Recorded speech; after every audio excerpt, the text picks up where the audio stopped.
How's everybody? Nice to see you. Thanks for coming today. I appreciate it very much, and I'm just delighted to be here. How many of you have never seen me before? This is your first time. Wow, everybody. I keep thinking I'm famous, but I guess, you know, that settles that. Anyway, nice to see you. I've got some interesting ideas to share with you. If you're ready, say I'm ready. And if you'll take some good notes, I got some lists for you to make that you can take home with you and ponder at later times. Some of the things I want to share with you. I was raised in southwest Idaho. My parents gave me an incredibly excellent start in my life, which I appreciated very much. But I quit school at age 19, unfortunately. My reasoning was, I'm smart enough to get a job. How much smarter do you need to be? And with that shallow thinking, I quit school, age 19, and got a job, went to work. A little while later, got married, started a little family, and I'm struggling and, you know, trying to do my best. But it seems like each year I'm falling just a little bit further behind.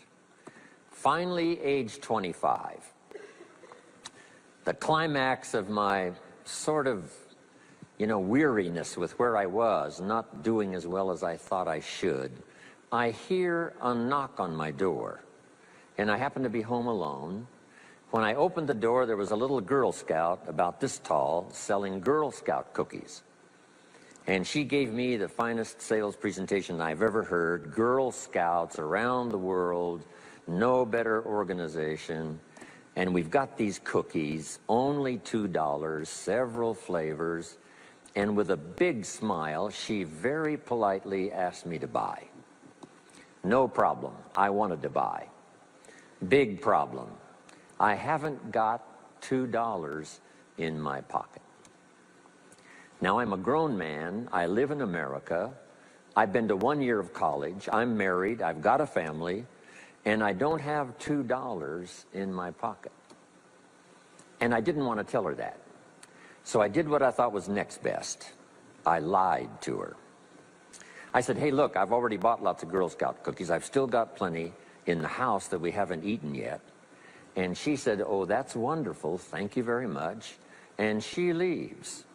When she leaves, I say to myself, I don't want to live like this anymore.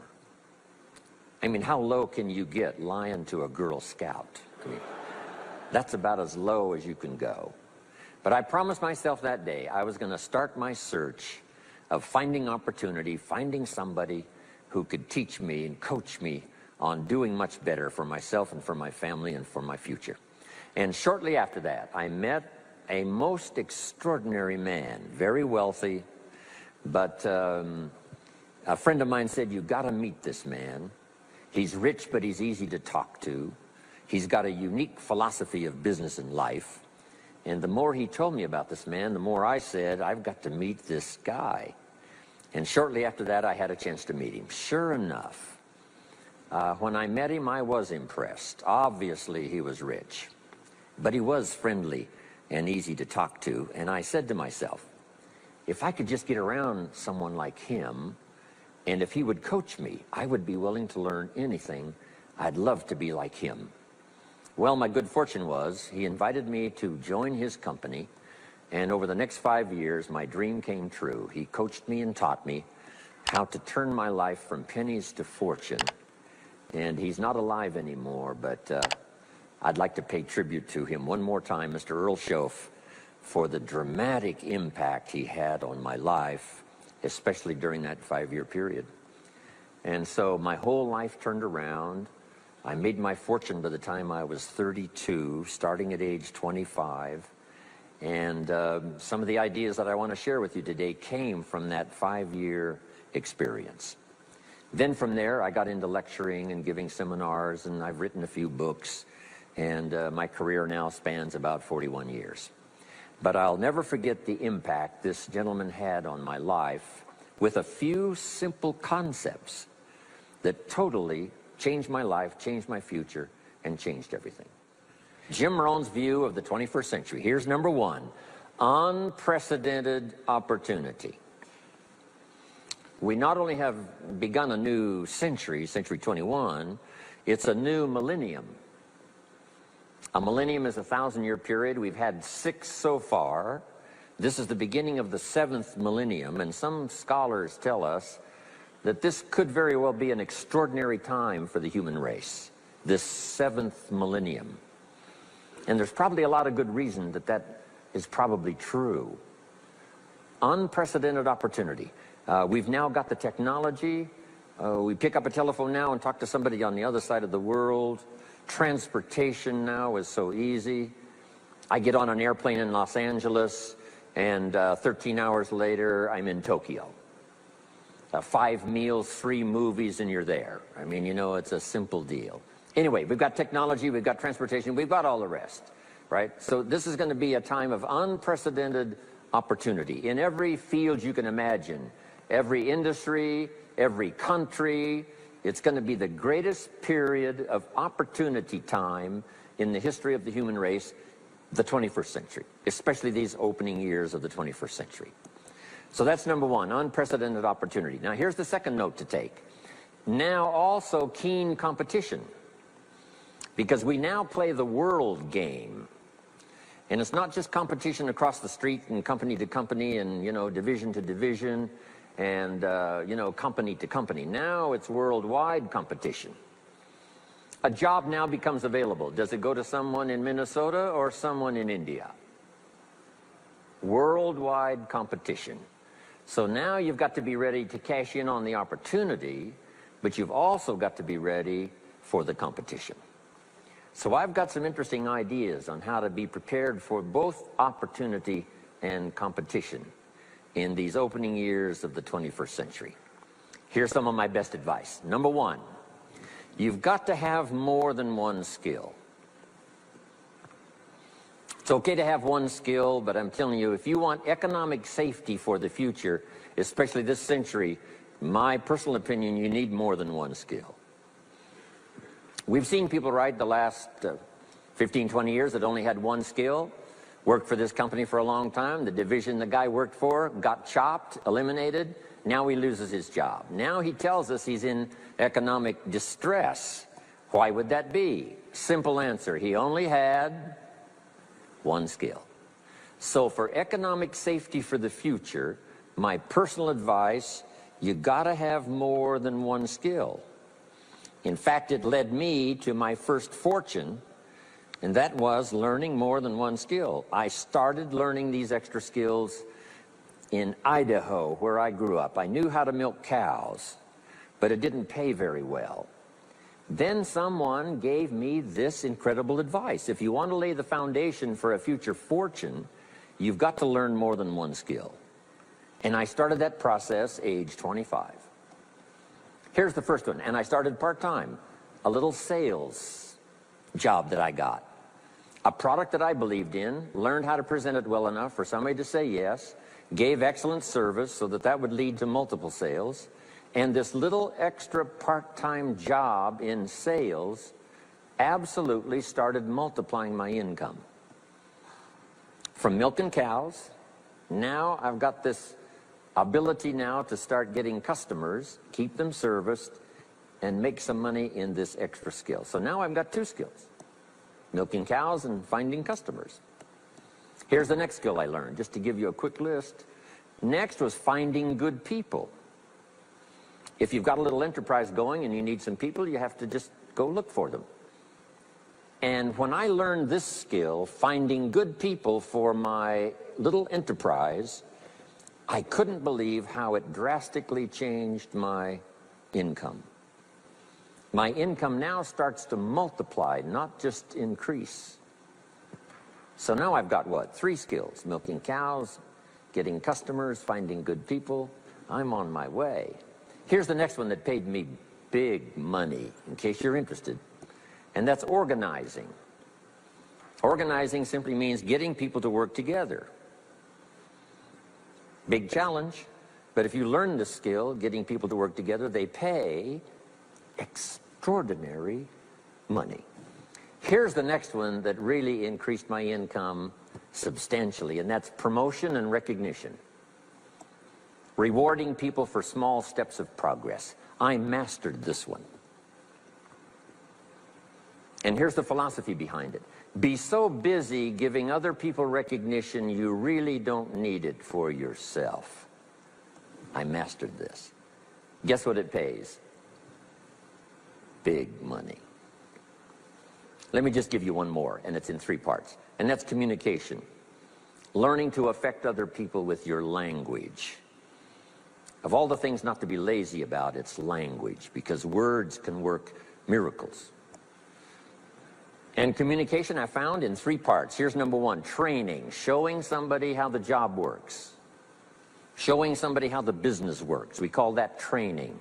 I got good at that. Paid big money. Here was the next one, teaching. Teaching people how life works. Teaching people how to set goals.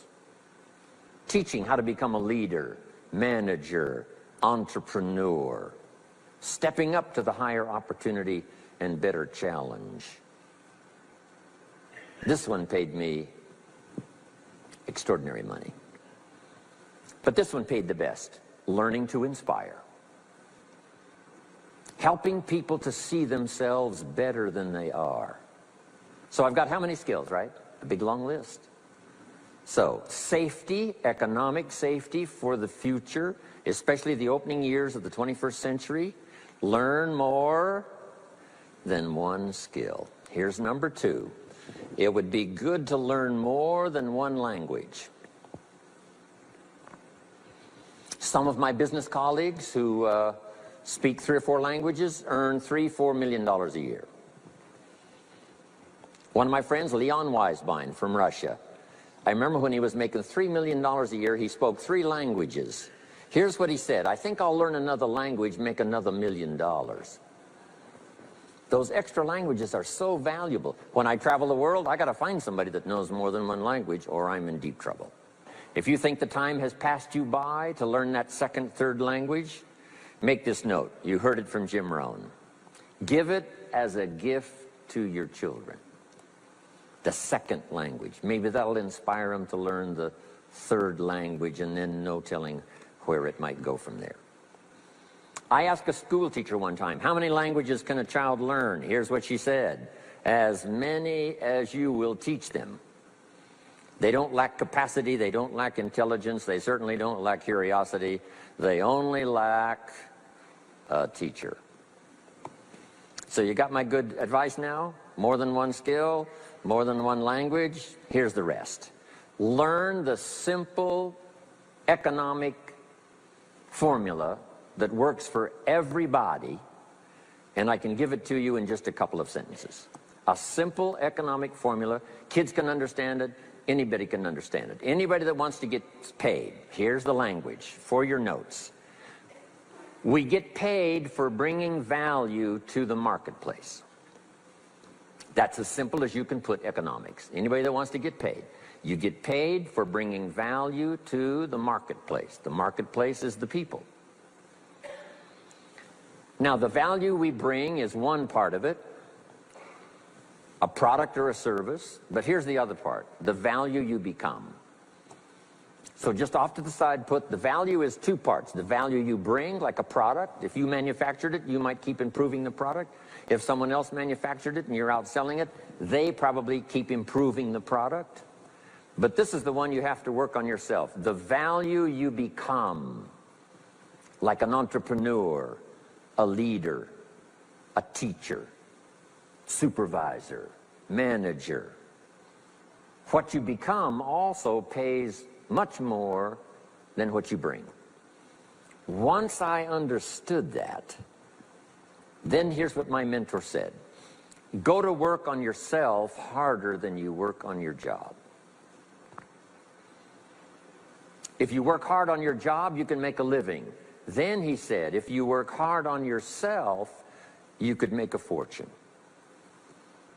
So I worked hard on my job and made a living, but I learned, starting with those extra hours per week, learning these extra skills, I started working on myself. And here's a philosophical phrase everybody should take home. Here it is. Success is something you attract by becoming an attractive person. Success is not something you pursue. It's what you attract by becoming attractive. By becoming attractive to the marketplace. What would do that?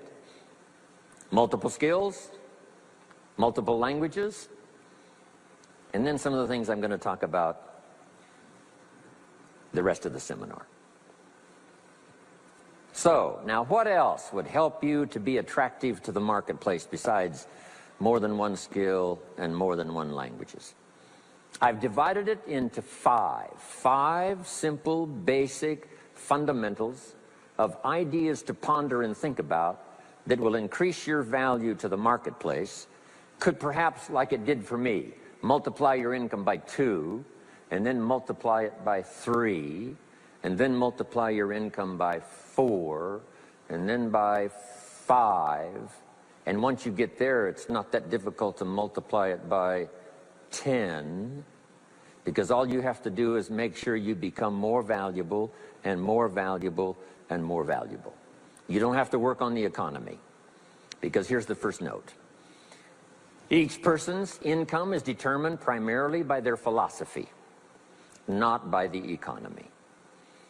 Once I understood that, then I said, well, I don't have to go to work on the economy. And the answer was no. You only have to go to work on yourself to make yourself more valuable. So now here's 5 things I want to share with you. And the first one is your personal philosophy.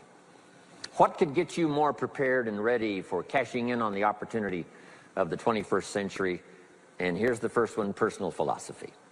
Your personal philosophy is like a guidance system that helps you make decisions what to do, what not to do. From the information you get and what you learn and what you know, we decide. Maybe your philosophy would have been 5 years ago never to attend seminars like this. You just didn't go. Now 5 years later, here you are. Something happened along the way to change your mindset, saying, hey, for the money and the time, if I just get one good idea and walk away, it certainly is worth the money and the time. So now that little amendment in your philosophy, you now say, I'm going to regularly go, because it doesn't take but a few ideas to make a great difference in your income, personal life, social life, and all the rest. So now you know that's valuable. A change of mind, a change of idea. So that's what personal philosophy is all about. The more we learn, the more we know, the better we're able to make better decisions about 2 major things. Your philosophical guidance system does 2 things. For your notes, number 1, helps you to see the dangers on one side, so you can avoid those. But here's what else your guidance system does. Personal philosophy helps you to see the opportunities on the other side, so that you can expand those, maximize those. And here's what that's called. The game of life is to minimize the dangers and maximize the opportunities. And the more we know and the more we learn, the more experience we gather in sessions like this, from the sermon on Sunday morning to the books we read and all the rest, helps us to keep continually adjusting our philosophical guidance system so that we minimize more dangers, maximize more opportunities. That's really the game of life. I couldn't put it much more simply. So number 1, we're affected by what we know. Now, how do we know more things and learn more things that'll help us readjust our thinking so we can avoid the dangers, maximize the opportunities? Here's number 1, learn from personal experience. One way to learn to do something right is what? First do it wrong, right? Mess up, and then you say, wow, that was costly. I'm never going to do that again. So one way to learn to do it right, first do it wrong. Sometimes a negative experience turns out finally to be positive. They say if you survive your first heart attack, you may now live to be a very old person. Why is that? Well, that first heart attack, if you survived it, is called a wake-up call. And maybe the doctor said, 1 more of these and you're history. And you said, wow. And you make it for the health food store.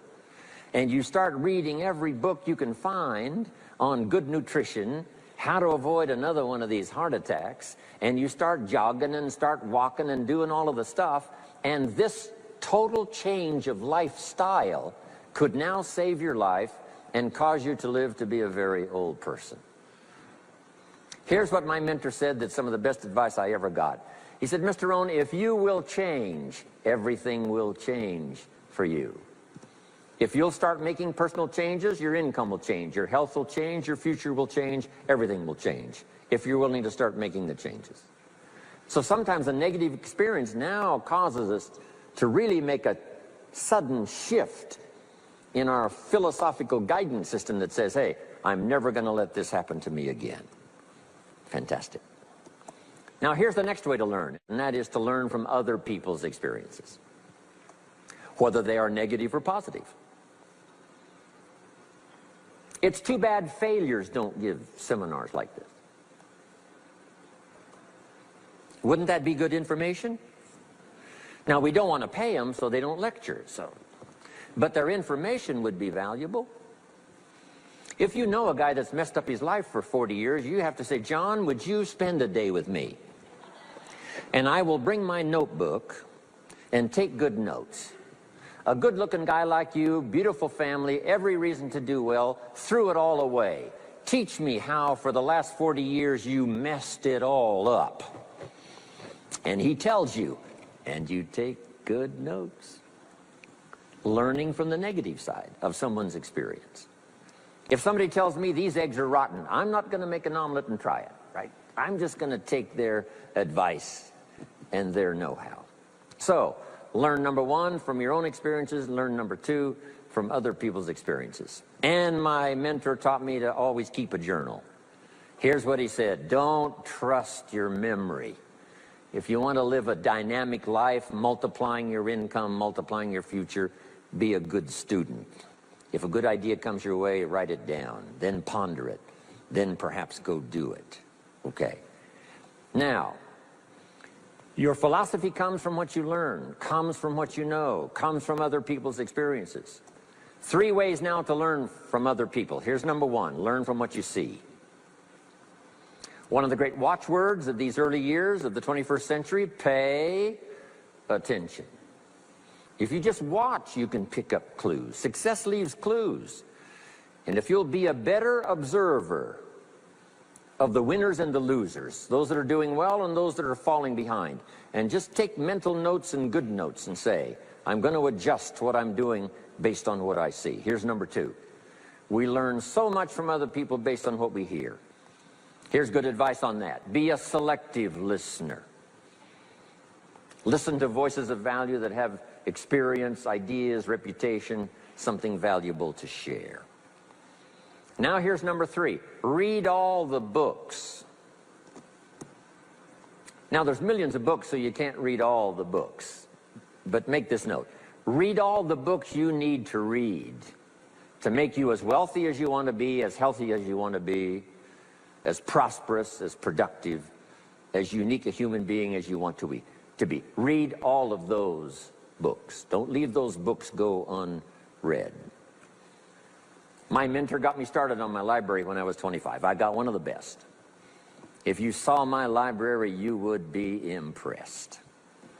I haven't read everything in it, but I feel smarter just walking in it, right? My library. I was smart enough to buy it all. Now I got to be smart enough to read it all. Now jot this down. When you do read, you have to sort through what you read and decide which is valuable to try. That's part of the process of learning. Gathering information and sorting through it. One, the information that would apply to you, and what you think would be valuable based on your current philosophical opinion. So read all the books. Our lives are greatly affected by what we learn and what we know. Now here's number two of these very basic 5 things I want to share with you. First, your personal philosophy. Here's number two, your attitude.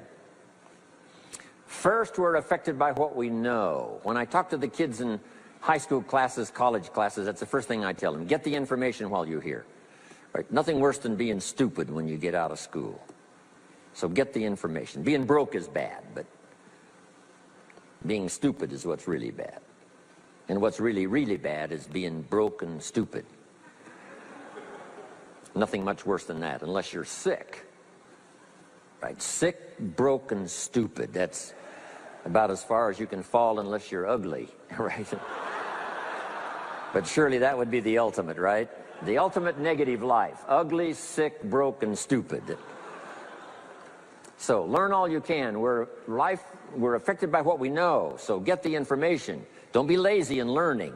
Don't be lazy in going through the books, building your library, coming to classes like this consistently. Some of them will be so dramatic, your life will never be the same. Maybe this is one of those today. Next, we're affected by how we feel, attitude. This is the emotional part. We need the intellectual part to set sail. So as the winds blow, we can still get where we want to go. Redefine, keep strengthening our psychological and philosophical guidance system. But now we're also affected by the emotions. That's the power. And jot these notes down as I hurry along now. 4 things to consider on attitude and how you feel. Here's number 1. It's how you feel about the past. It's important to make the past useful. Past experience, even past losses, past failures, as well as successes. To review it and go back over it, see where you went wrong, correct that, invest that now in the future. Don't live in the past, and don't carry the past around like a burden, but simply use your past as one of your mentors to help refine mistakes, make some changes that you can invest now in the future. Here's the second attitude. It's how you feel about the future. We look back for experience. But number 2, we look forward for inspiration. Now, where does the inspiration come from? Looking forward. Here it is, learning to set goals. Number 1, decide what you want. Takes more than 5 minutes. Take some time and decide what you want. Where do you want to go? What do you want to do the next 10 years, 20 years? What would you like to become? How many skills would you like to learn? What are the books you want to read? How about the people you want to meet? The cities you want to visit? Experiences you'd like to have over this next period of time? Start thinking about all of that. Here's the next key. Write it all down. Building a life is like building a house. You wouldn't start building the house until you had it finished. Wouldn't you look foolish starting to build the house if it wasn't finished first? What if you were laying bricks and somebody came by and said, "What are you building here?" And you said, "I have no idea." See, they would take you away to a safe place. So building a life is a lot more important than building a house. And yet people treat it so carelessly and so casually about planning and making plans for what they want their life to work out to be. So I'm asking you not to be casual anymore. Start designing the future for yourself, for your family, for your business, for your future. Okay, decide what you want. Okay, so from the past we get experience, from the future we get excitement, inspiration by setting goals. Now here's the next advice. Put everything on your list of goals. Little things, insignificant to someone else but important to you. A goal list is important. You don't have to publish it in the local newspaper. My Japanese friend, Toro Ikeda, San Jose, California, put on his first list, a Caucasian gardener. I said, go Toro. Back then everybody had a Japanese gardener. He said, no, I'm Japanese. I want a Caucasian gardener. I like that. So set goals. Set the goals that'll turn you on, goals that'll get you excited. Put everything on your list. Now, here's the next attitude. It's very important how you feel about everybody. If you want to be a leader extraordinaire, here's what you learn. Each of us need all of us. One person doesn't make an economy. One person doesn't make a symphony orchestra. It takes all of us for each of us to be successful. Each of us need all of us, and all of us need each of us. Each gift is important as we bring it to the table, as we bring it to the country, as we bring it to the community. Learn to appreciate that. Each of us need all of us. Now here's the last one on attitude. It's how you feel about yourself. Nothing more powerful than self-confidence to start multiplying your income by 2, by 3, by 5, by 10. And where does that come from? Make the note.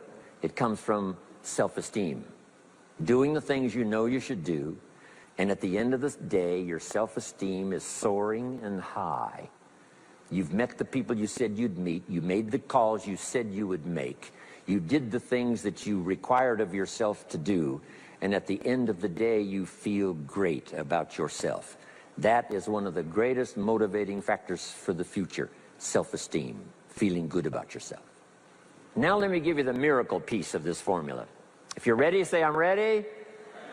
Here it is. Number 3 is activity. We're affected by what we do. Now we've gotten to the formula of how to turn ideas into reality, how to turn imagination into substance.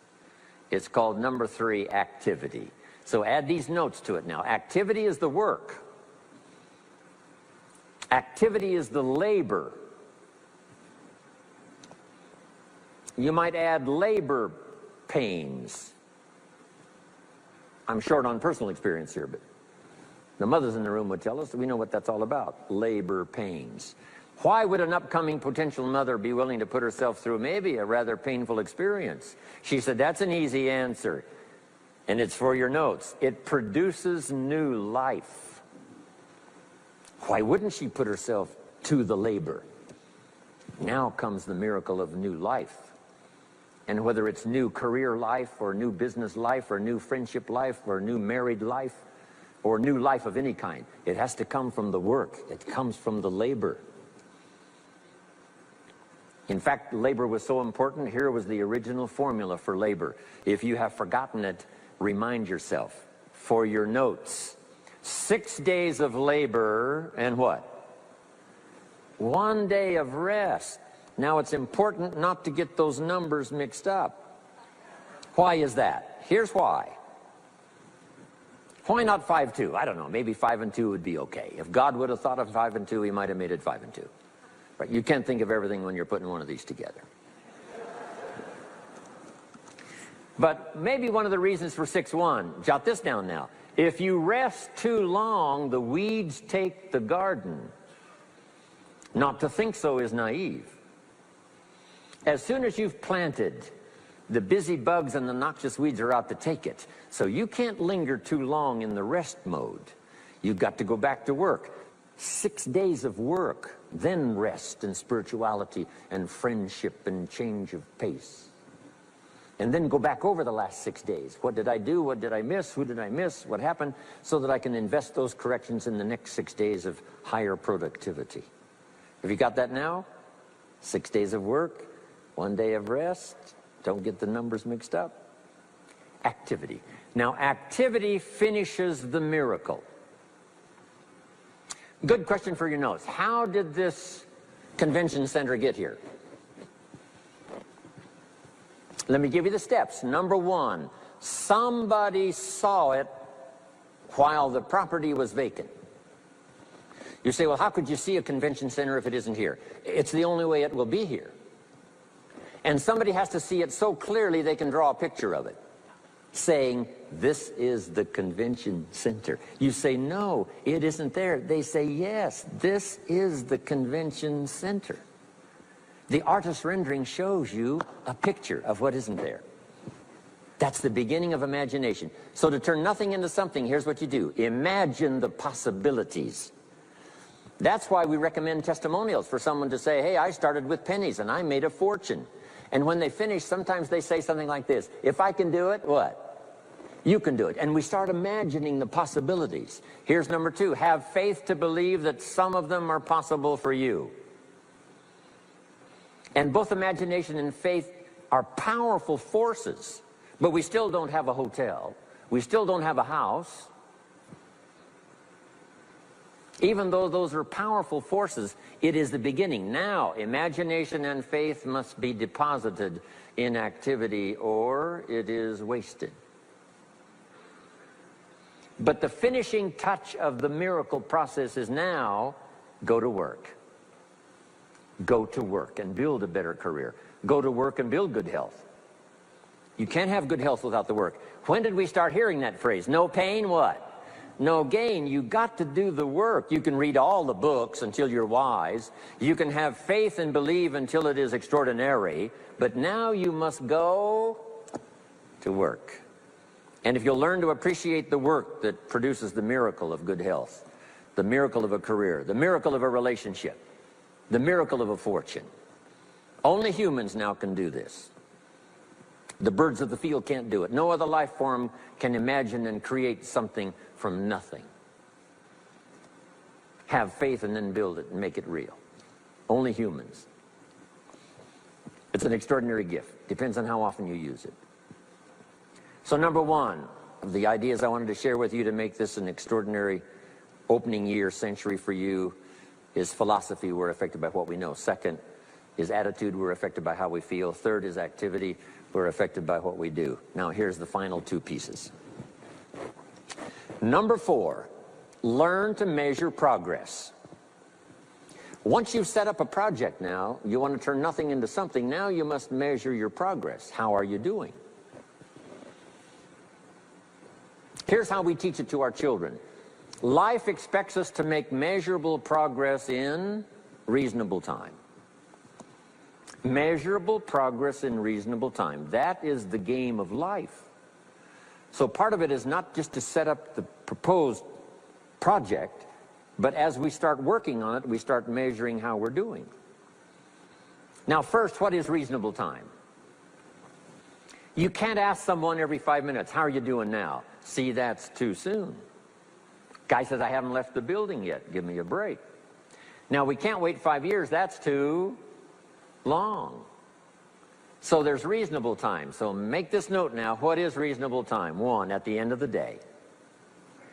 A conversation a father should have with his daughter today, because the magic is there. If he waits till tomorrow, the magic may be gone today. Next is a week. Make that note. Usually, we get paid by the week. Somebody adds up our value to the marketplace, out comes the check.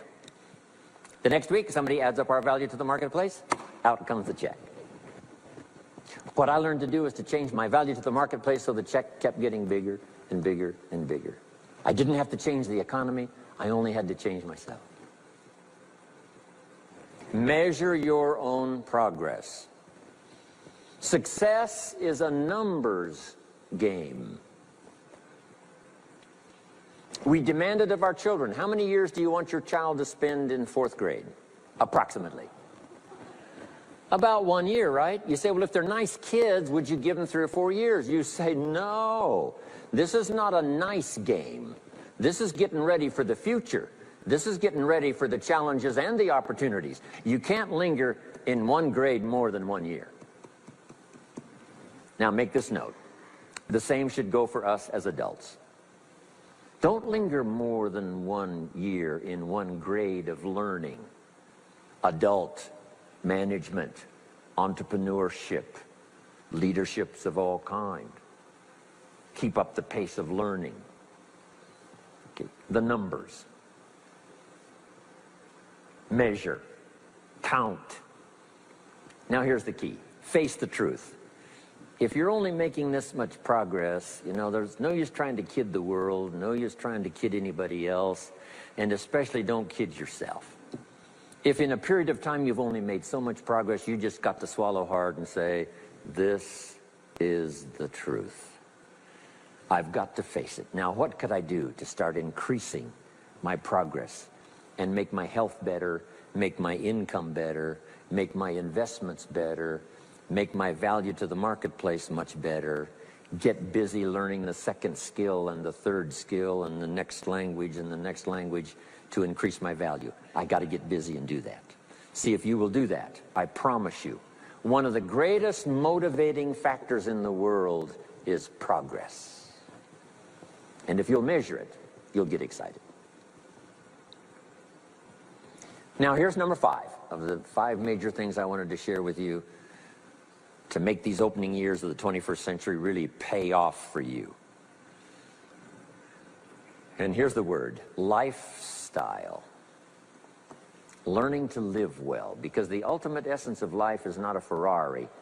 The ultimate essence is not a home. The ultimate essence is not a bank account. It's not $1 million. It's not a fortune. Here it is. The ultimate essence of life is learning to live a good life. That's the key. Whether you have modest resources or whether you have mega millions, either way, the real key is learning to live a good life. And so in my closing 5 minutes, let me give you what I think is a good list. Now, this is the short list. In other presentations, I cover a longer list, but this is called Jim Rohn's short list for living the good life. Here it is. Number 1, productivity. You really won't be that happy if you don't produce. And here's the next bit of advice on that. Produce to the max if you possibly can. To produce a little is okay. To produce enough is okay. To produce some to get by is all right. But why not try productivity to the max? Andrew Carnegie, who built the steel industry back in the 30s, here's what Andrew said. I'm going to spend the first half of my life accumulating money. I'm going to spend the last half of my life giving it all away. He got so inspired by that goal that the first half of his life he accumulated $400 million, which back in the 30s was a lot of money. A mega fortune. Guess what he did the last half of his life? He gave it all away. I got a good question for you as we close. Here's the question. What's got you turned on?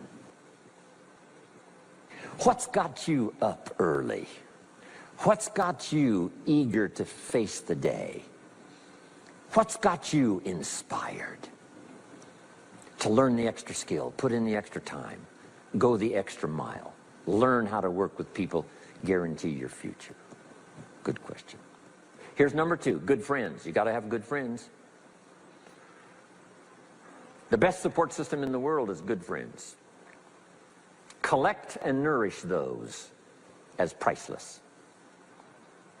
Good friends are those wonderful people who know all about you and still like you. Those are good friends. Here's number 3, your heritage.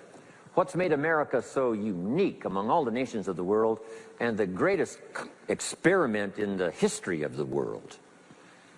And that is the depository of gifts that have come to America over the last 300 or 400 years.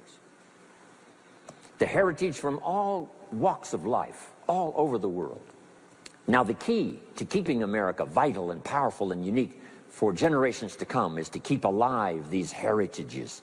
The music, the dance, the costume, the customs, the literature, the poetry, and all the rest combined together, making us an extraordinary, unusual nation among nations. Keep your heritage alive.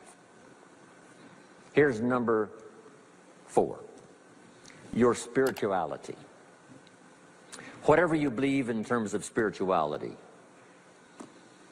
that's important. And I've got 3 words for you to consider. Here they are.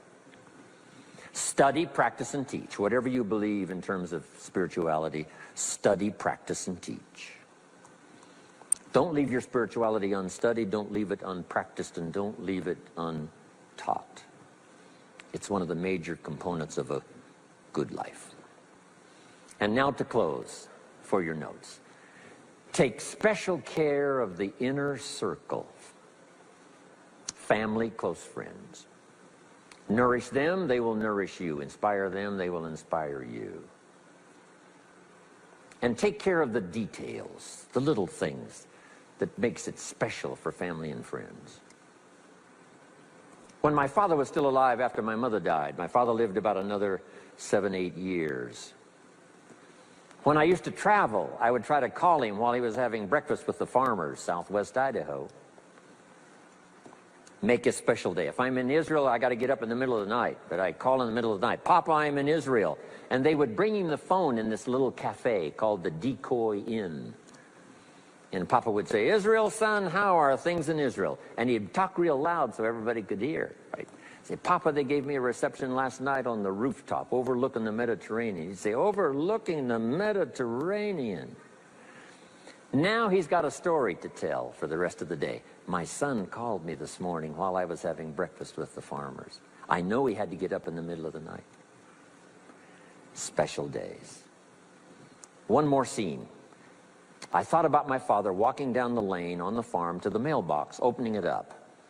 And this is for your notes. Make sure the mailbox is not empty. My father lived to be 93. What kind of an experience would that be for a day? Age 93, open the mailbox and it's empty. Even if it's just a postcard. Make sure the mailbox is not empty. The details, the inner circle. And now here's the last. Maybe, just maybe, some of the things I've shared with you have been seeds that have fallen on your consciousness at the right time. And then if it turns into something valuable for you in the future, that will be well worth my coming, being away from my grandchildren and my children for a little while, to come and deposit the best of my experience with all of you today. Thank you very much. God bless. إن أعجبك الفيديو لا تنسى الإعجاب والاشتراك في القناة.